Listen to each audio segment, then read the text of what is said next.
جسے دینا تھا اس نے دے دیا. تو اللہ رب العالمین اس آیت کریمہ کے ذریعے سے مجھے اور آپ کو اس بات کا پیغام دے رہے ہیں. حضرت جابر رضی اللہ تعالیٰ عنہ سے روایت ہے, سلسلۃ الصحیحہ کی حدیث ہے, پیارے نبی صلی اللہ علیہ وسلم نے فرمایا جب تمہیں کوئی گمان ہو جائے تو اس پر یقین نہ کر لیا کرو. اچھا انہوں ایسا کرے ہوں گے, اچھا انہوں یہاں جا کے آئے ہوں گے, اچھا انہوں ان سے ملے ہوں گے. گمان ایک تھوڑی اپنے آپ سے جوڑ لینا, اپنے آپ سے ذہن بنا لینا, ایسا گمان لا لینا. تو اللہ کے نبی صلی اللہ علیہ وسلم فرماتے ہیں جب تمہیں کوئی گمان ہو جائے تو اس پر یقین نہ کر لیا کرو یا اسے ثابت کرنے کی کوشش نہ کرو. دل ہے بھائی, دماغ ہے, اللہ نے جو مشین رکھی ہے اس کے اندر نیچر ہے, ایسا آ سکتا ہے گمان, ایسا گمان ہو سکتا ہے. اللہ کے نبی فرماتے ہیں وہ ہونا فطرت ہے, لیکن اس کے لیے عملی جامہ پہنانا. ہمارے دماغ میں ایسا ہے, ہم ایسا سوچ لیے یہ ایسا ہوگا, اس کی کھوج میں لگ جانا, اس کو سچ ثابت کرنے کے لیے پلان بنانا. اللہ کے نبی کہتے ہیں ایسا مت کرو اور اس پر یقین نہ کر لیا کرو یا اسے ثابت کرنے کی کوشش نہ کرو.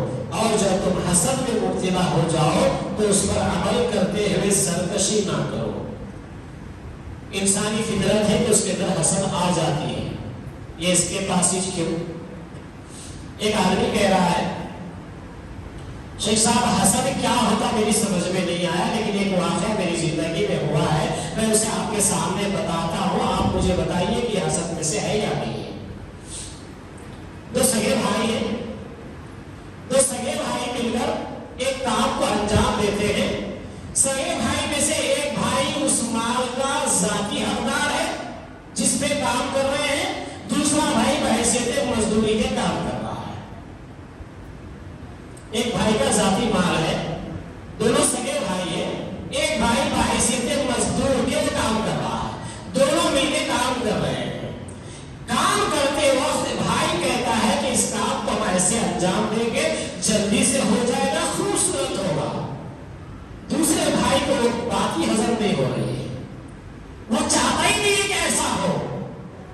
اور وہ بھائی سوال کرتا ہے جب میں 1 سے 2 سے 3 سے 4 بار کہتا ہوں, پھر اس کام کو میں خود ایسا کرنے کے لیے شروع کرتا ہوں, اس کے باوجود بھی بھائی اس کام کو نہ کرتا ہے, اسے ٹالتا ہے, اسے روکتا ہے اور اس کام کو خراب کر دیتا ہے, جس کے نتیجے میں مجھے لاس اٹھانا پڑتا ہے, مجھے نقصان ہوتا ہے. کیا یہ حسد کا حصہ ہے یا نہیں؟ تو آپ بتائیے جب دل میں آپ کے ذہن میں وہ کام اچھا ہے, عروج پہ آنے والا ہے, معلوم ہے. اگر آپ کے دل میں حسد نہیں ہے, بحیثیت بھائی کے رشتے کے, بحیثیت آپ کام کرنے کے مزدور کے, آپ کا یہ حق تھا کہ آپ جیسے کہا گیا ہے اس طرح اس کو انجام دیا جائے.